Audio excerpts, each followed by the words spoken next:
This is the Greg Bedard Patriots Podcast with Nick Cattles.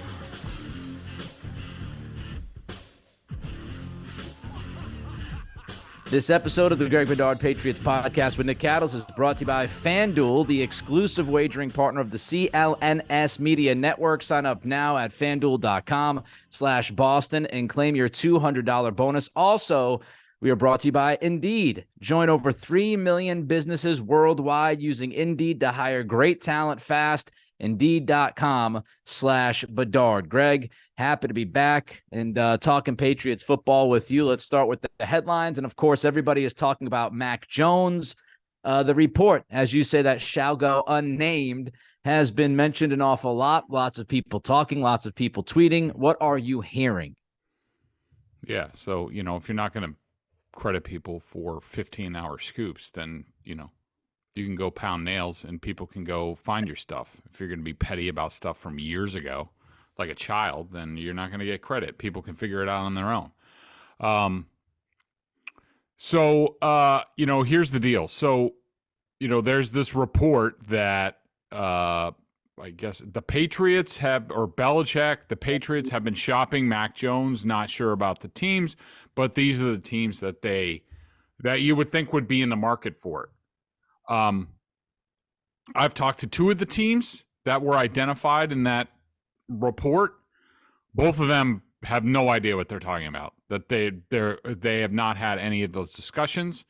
I talked to two different sources in the building at one Patriot place, and both of them had sort of the same reaction, which was, first I've heard of it.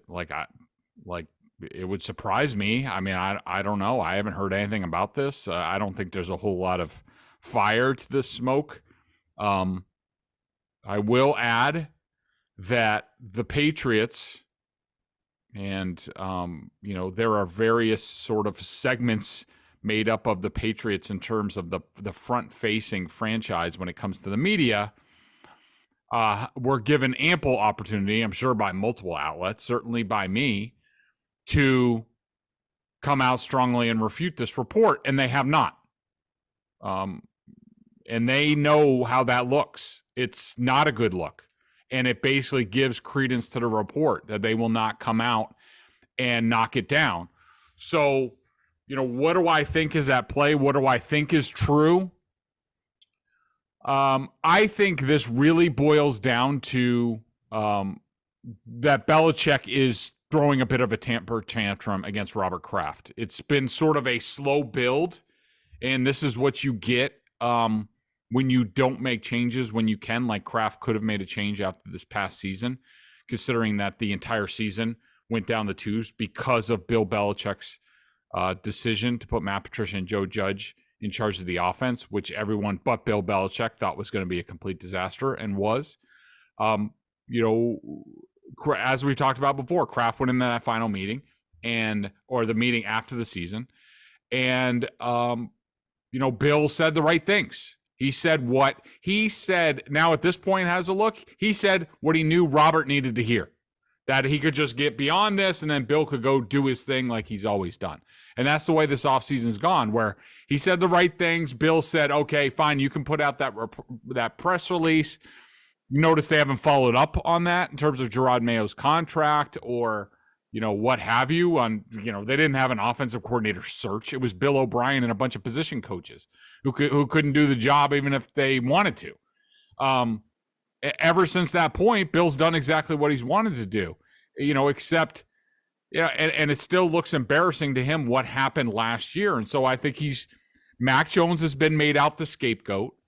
I think that Bill's annoyed by some things that Mac did last year. I think he would like to entertain moving on from him, but he knows the owner is not going to let him do that. And I think that the chances of Mac Jones at least not starting the year as the Patriots starting quarterback, I would peg at about 3%. Bill knows that, but he's still going to throw a temper tantrum trying to show that, hey, I still have leverage. I still have this. But at the end of the day, Kraft has all the leverage. This is a lot like this. It's funny that now Bill is getting the Brady treatment. The same treatment that Brady got when Garoppolo was here. Now Bill's in Brady's shoes, and now Jerod Mayo is Garoppolo, and Kraft favors Mayo and all that stuff. And I think all this stuff is intertwined. And I think, look, I don't think they're really shopping him. Maybe it was mentioned at some point a long time ago. Hey, would you have any interest in that? I think it's been overstated. But I bottom line is I don't think Mac's going anywhere. This is dumb. And Bill's got to grow up and get on with coaching the football team. I think it's obvious. There's been this tit for tat between Kraft and Belichick now for a little while. And if anybody looks at this relationship and thinks it's all hunky-dory, they haven't been paying attention, or they just want to be ignorant to what's been said and how things have played out at certain times. And I agree with you. This is one of those, tit for tat things. This is Bill's counter to Kraft coming out and waxing poetic about Mac and Phoenix. This is what I feel is what's happening, is the pushback from Bill Belichick's side, which is, yeah, well, the owner comes out and says he loves the quarterback. Let's knock this quarterback down a peg or two and make sure that people know that we're not necessarily in love with this guy. And some of the things that he did last year angered us. And we don't think that some of the things that he did were professional. Whether you agree or not, whether Greg and I agree or not, doesn't matter. If Belichick saw Mac Jones talking to his Alabama coaches and some other coaches he's had in the past as a slight to him and his staff, then he's going to hold on to that. Bill's not necessarily a guy that's just going to move on and say, all right, no, everything is fine. I think Mac Jones, in the eyes of Bill Belichick, is still in the prove it to me category. Prove it to me prove it to me on the field, prove it to me off the field. And, Bill last July could not stop waxing poetic about Mac and how great things were with the quarterback and how he worked so hard in the offseason and blah, blah, blah, blah, blah.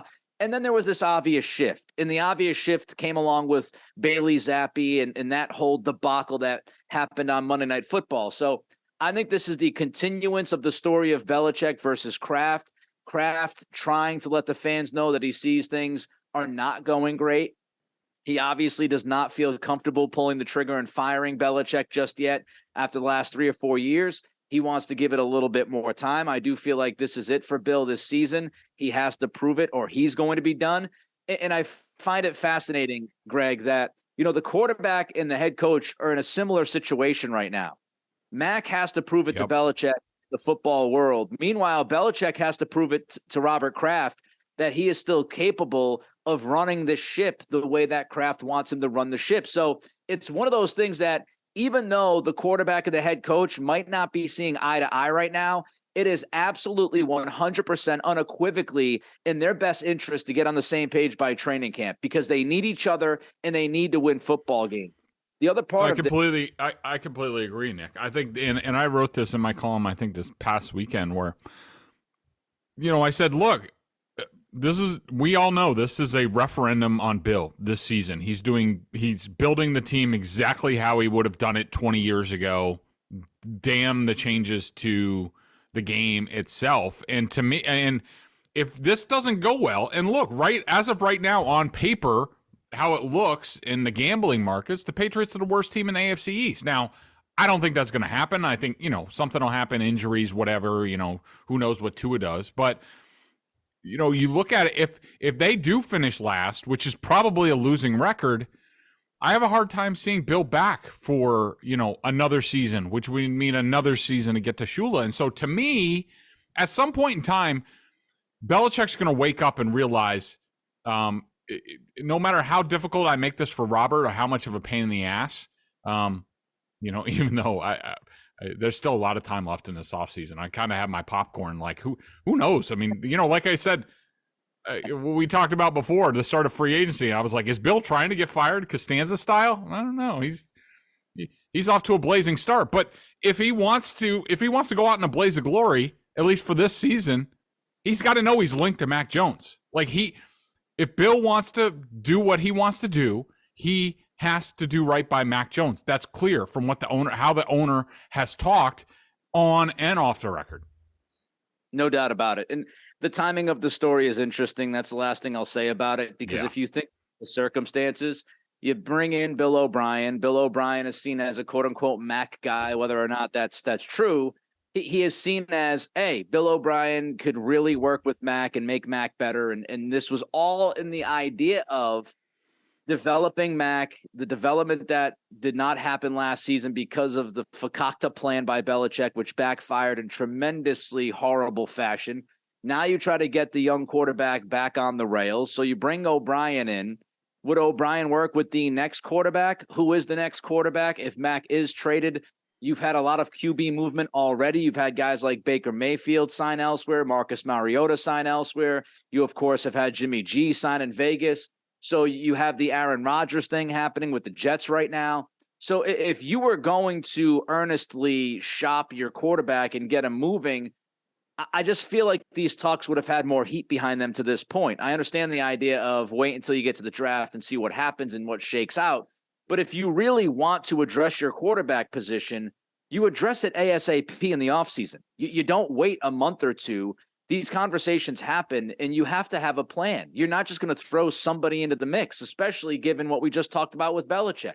If this is his last season to prove it to RKK, is he going to want to prove it with Sam Darnold or Baker Mayfield or so? It just, the timing of it isn't great. And I will always ask this question when people want to get rid of the quarterback, because it still has been and always will be the sexy topic, getting rid of the quarterback, right? The most popular guy on the team is the backup quarterback, is the old adage. If you're moving on from Mac Jones, who replaces him? Do we have the Zappyites again showing up and we have to go through that? God. Is it a draft pick? Do you honestly believe that Bill's going to leave this big of a season on the shoulders of a draft pick, a rookie? I don't. Who's out there in free agency? Pretty much nobody. Lamar Jackson, we'll talk about him maybe a little bit later, but I think as Greg's report did last week, there's been water thrown on that. So who the hell replaces him?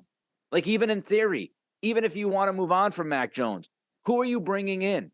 And I'm not telling you that Mac Jones is a top 10 quarterback.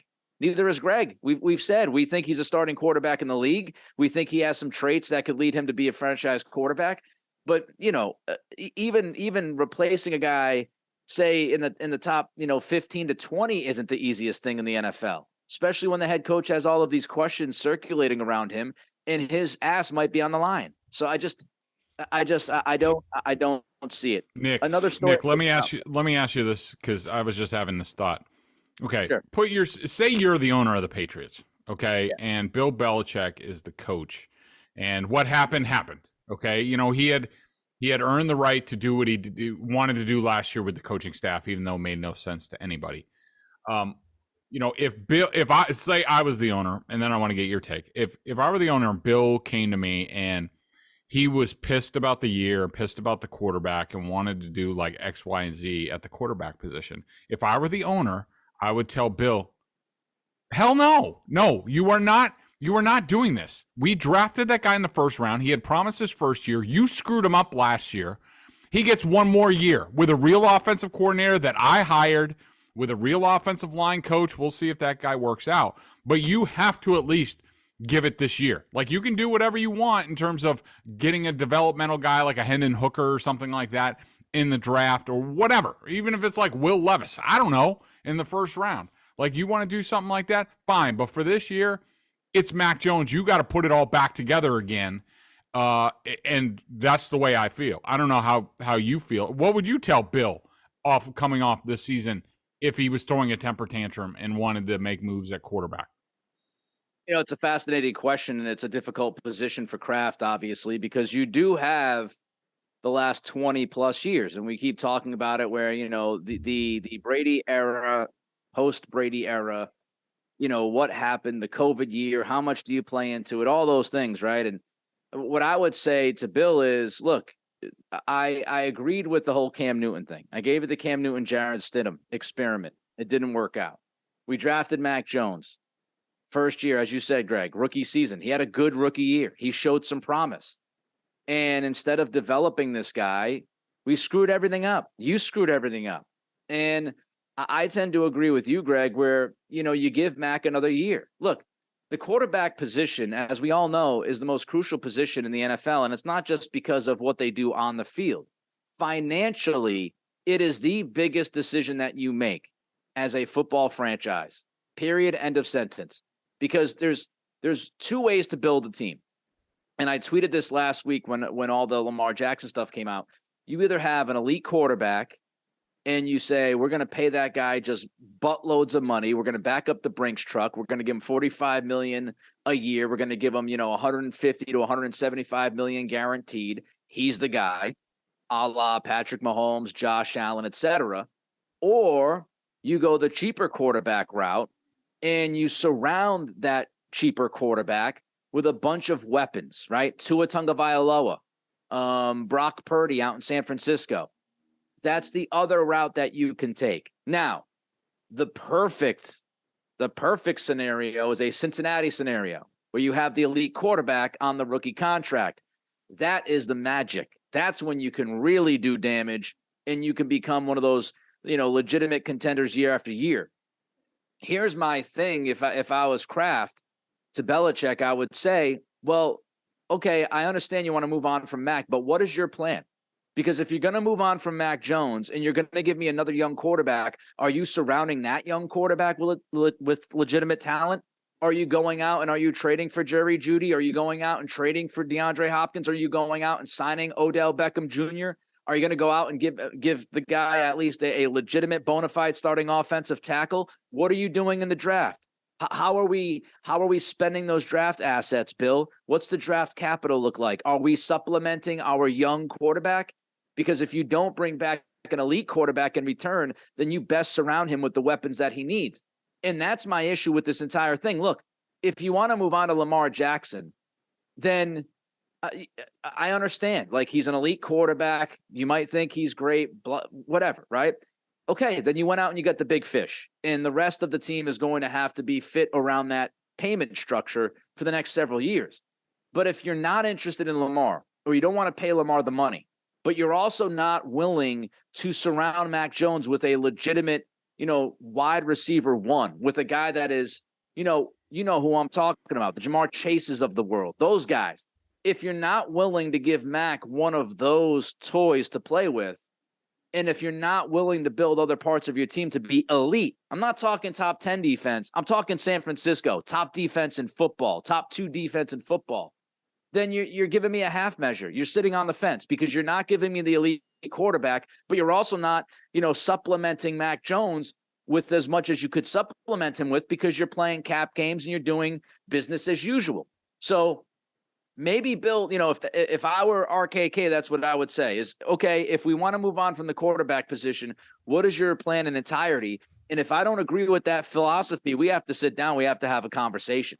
And I think this is, look, Bill Belichick is in a position, right, where he's going to prove to the world that he's right or prove to the world that he's wrong. If they don't, they still have time. If they don't go out and add a Hopkins, if they don't go out and add a Jerry Jeudy, if they don't draft, Jackson Smith and Jigba from Ohio State or Zay Flowers, and if they don't make a move that adds this wide receiver core and they go into the season with what they have, this is Bill against the world. This is Bill saying, my way still works. I don't need an elite quarterback. I don't need a good quarterback with a bunch of weapons a la Tua down in Miami. I need 53 men, balance across the roster. It worked 10 years ago. It worked 20 years ago, and I believe it's going to work in 2023. And if he ends up being right, I'll be the first in line giving that man a clap and a standing ovation and saying, you know what? He spit in the face of the entire NFL and said, I have my way, and my way still works. But if it goes wrong, then he's a stubborn coach that has aged, getting closer out of the league, and made several mistakes over the past few years to lead up to that point. That's what I would say. Which I think leads us to, before we get to Jerod Mayo, let's talk about our friends at FanDuel. You mentioned the over-unders happening. Look, I was a big fan when I was in Virginia and I was allowed to use FanDuel, not out here in California, but when I was in VA, I was big on future bets. I was big on the over-unders for the season, win totals. I was big on some of the individual statistics of the players. I think things are a little bit pessimistic about the Patriots. Myself, I would likely bet the over with some of these win total numbers that I see, but tell the fine people about FanDuel, Greg. Grand slams, no-hitters, and double plays are back. There's no better place to get in on the MLB action than FanDuel, America's #1 sportsbook and official partner of Major League Baseball. And new customers en masse can get in on the action with $200 in bonus bets guaranteed when you place your first $5 bet. Just sign up at FanDuel.com/Boston. Finally, you can bet all your favorite sports from money line to point spreads to players, props, and more from anywhere. Your car, the couch, your bed, the bathroom. Trust me, I was doing that all during March Madness.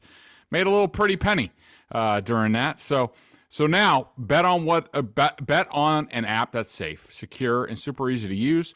Don't miss your chance to get $200 in bonus bets, win or lose. Visit FanDuel.com/Boston and make every moment more. FanDuel, official partner of Major League Baseball, 21 plus and present in mass. First online real wager only, $10 first deposit required. Bonus issued as non-withdrawable bonus bets that expire in 14 days. Restrictions apply. See terms at sportsbook.fanduel.com. Hope is here. Gambling helpline ma.org or call 1-800-327-5050 for 24/7 support. Play it smart from the start. GameSenseMA.com or call 1-800-GAM-1234. You can bet right on the toilet. If you're bored, you can just right on the can, check out what's going on. Looks like bet the over in every Red Sox game because their pitching staff sucks. Anyway, let's get back to football. I don't want to talk starting rotation right now. So Kraft talked about Jerod Mayo recently, Greg, and he used the term for the first time regarding Mayo as the heir apparent. What'd you make of it? So this is a little bit of a circular thing, but anyways, this was at the league meetings, okay? And Kraft had just finished it up with a group where you saw him, the video, the quotes, all that stuff. After that, he went over to the NFL Network tent to sit with Judy Battista, veteran reporter, used to be at the New York Times. That was, as he was on his way over there, Robert stopped by to talk to me, and that's when we talked about the cash comment, and he said, hang on, I want to talk about that after I'm done here. So I stood off to the side while he does this interview. They were taping an interview. It wasn't going live. And, I was half paying attention, half checking my phone or whatever, and at one point, I heard Robert Kraft use the phrase heir apparent in regards to Jerod Mayo, which I was kind of like, oh, okay. I said, I'll be interested to see that whole interview and what led up to it and the context and stuff like that. And so, it kind of got lost in the weeds a little bit. I figured it might pop up and, other people might report it. If it's on there, that's kind of like big news. And then I get home and I'm like, oh, I want to circle back on that. And I Googled it. And the only evidence of Kraft saying these words were in an NFL.com article about the interview. And they gave the quote correctly. But that's it. There's no video. And so I reached out to people over at NFL Network, and I'm like, what's the deal? Where is this? I want to watch this video. And they're like, it hasn't aired. I mean, they aired a portion of the interview right up until the Jerod Mayo portion of it. But they didn't run and it's only 5-6 minutes long, the interview. A powerful member of the TV committee and stuff like that. I mean, NFL Network, they got nothing going on except draft shows right now.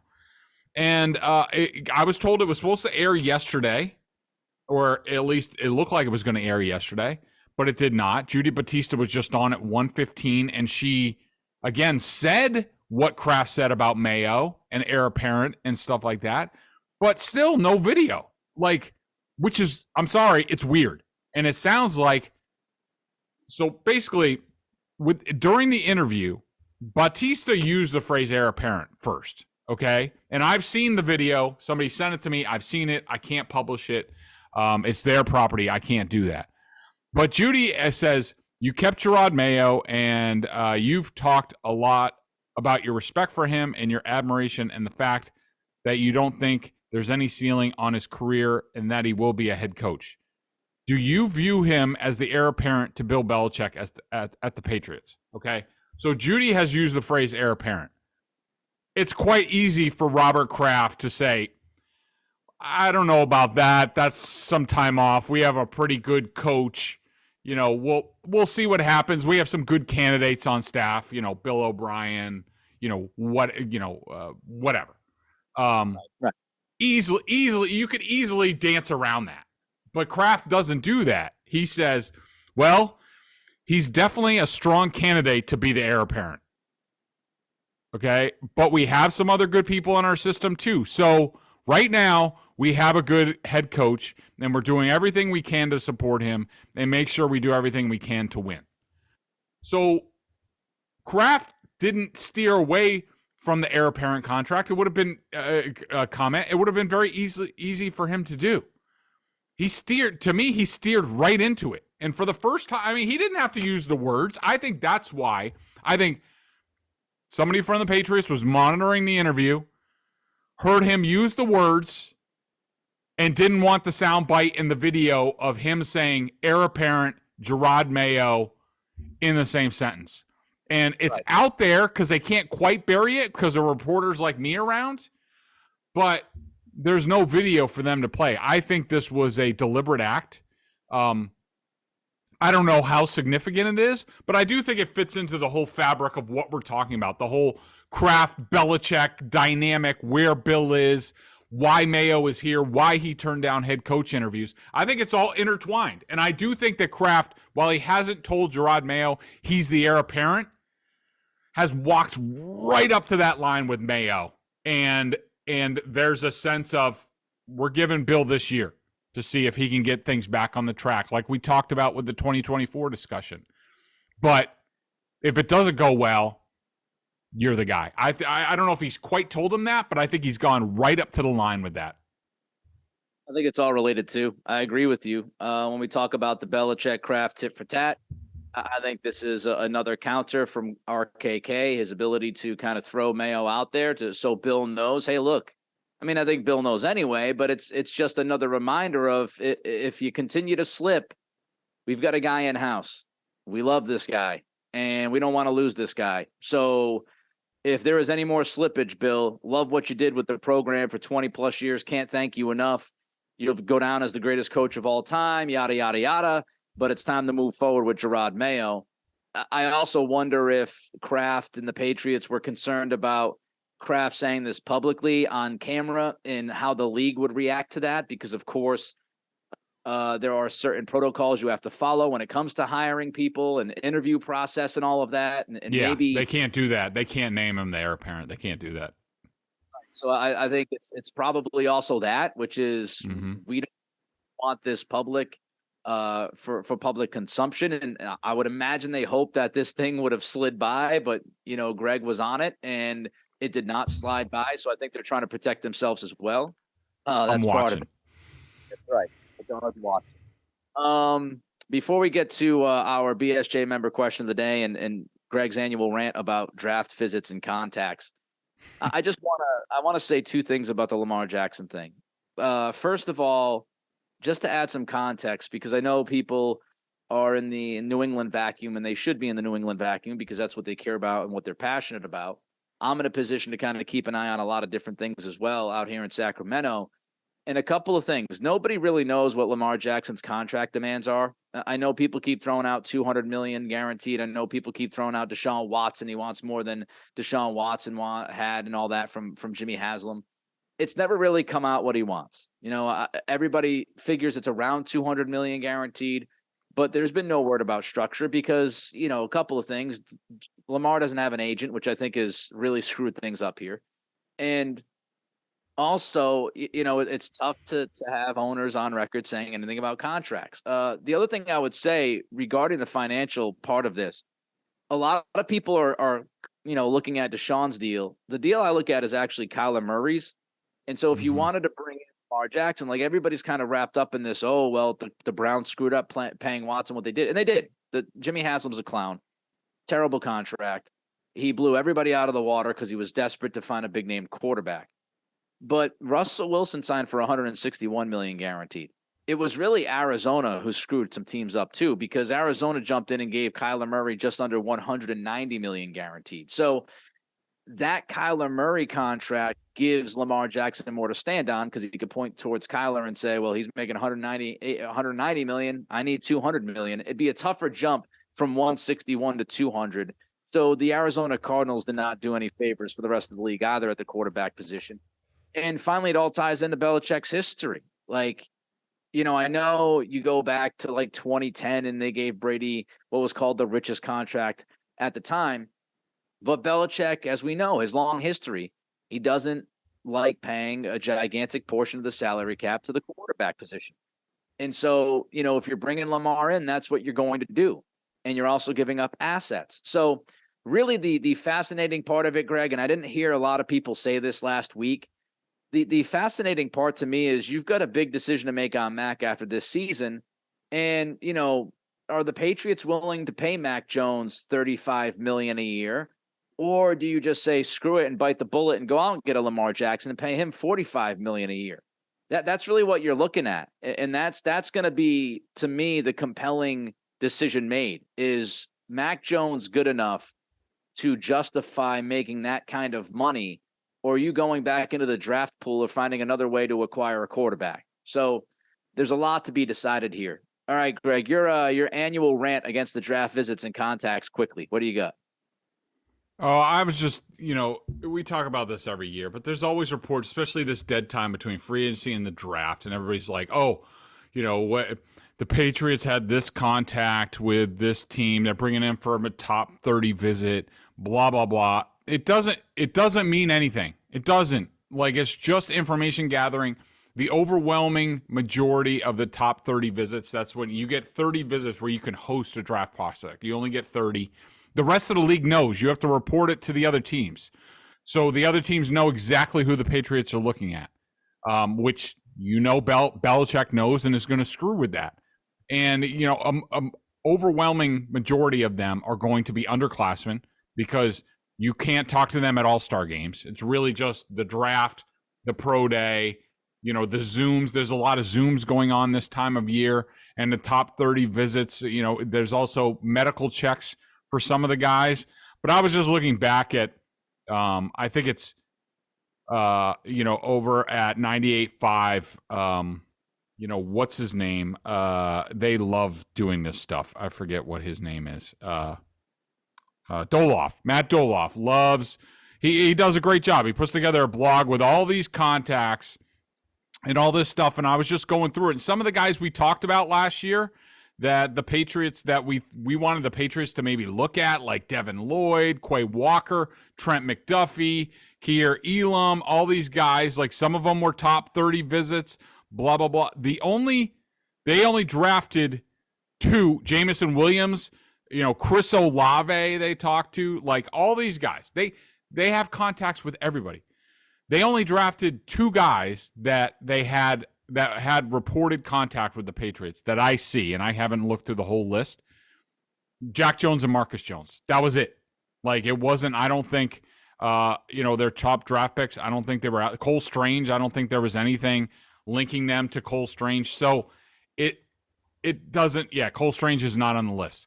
So there's no rhyme or reason to any of this stuff. It's just Tyquan Thornton, also not on the list. Their first 2 picks last year, they had no reported contact with them. That's more likely than anything. Nate Solder, there was nothing when they drafted him in the first round. So it's just, none of this stuff makes any difference. People are just, it's just clickbait stuff. They're looking for stuff. People will click, ooh, yeah. It doesn't matter. All right, before we get to the BSJ member question of the day, let's talk about our friends at Indeed, joining over 3 million businesses worldwide using Indeed to hire great talent fast. Indeed.com/Bedard. What do you got, Greg? If you're a business owner that likes to jump to the news highlights, you'll love Indeed. With Indeed, you'll connect with quality candidates whose resumes are Indeed match your job description.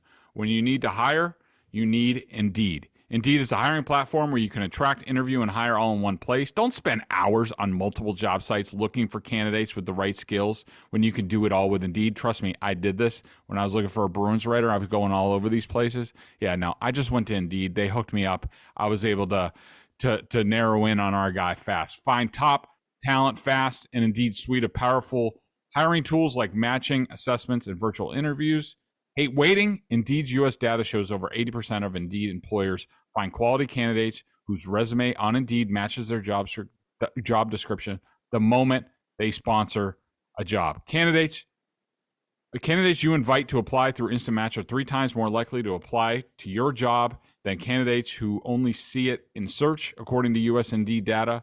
With Indeed matching as soon as you sponsor a post, you get a short list of quality candidates whose resumes on Indeed match your job description. Boom! It's hiring at warp speed. Join over 3 million businesses worldwide using Indeed to hire great talent fast. Indeed knows when you're growing your own business, you have to make every dollar count.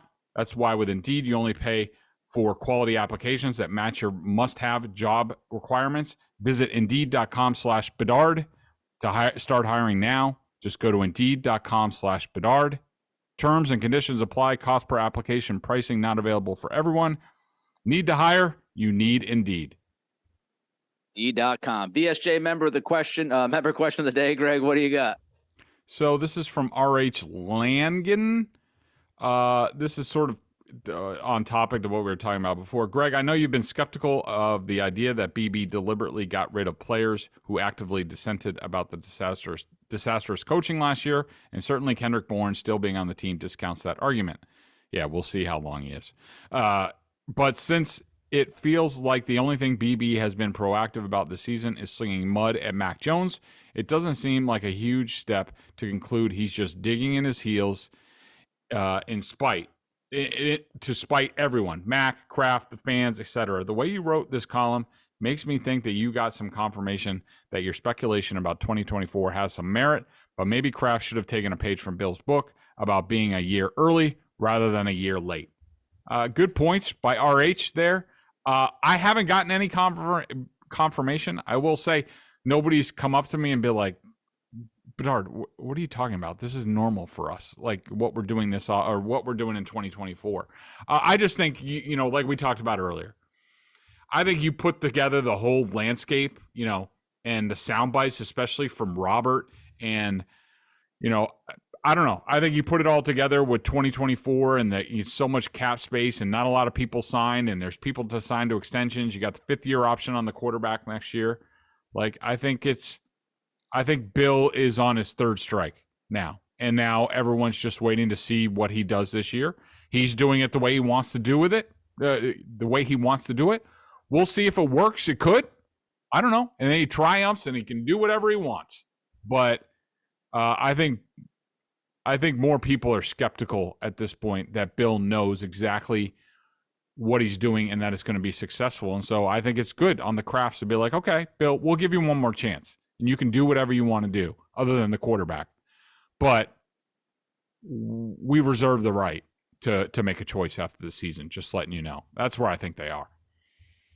This episode of the Greg Bedard Patriots Podcast with Nick Cattles brought to you by our friends at FanDuel, exclusive wagering partner of the CLNS Media Network. Sign up now at FanDuel.com/Boston. Claim your $200 bonus. We'll keep an eye on everything, of course, listening to us, watching us on YouTube. Make sure you give us that thumbs up, subscribe as well. We will keep an eye on everything. Everybody enjoy your weekend. Be good, be safe, be healthy. And Greg and I will be back next week to talk more Patriots.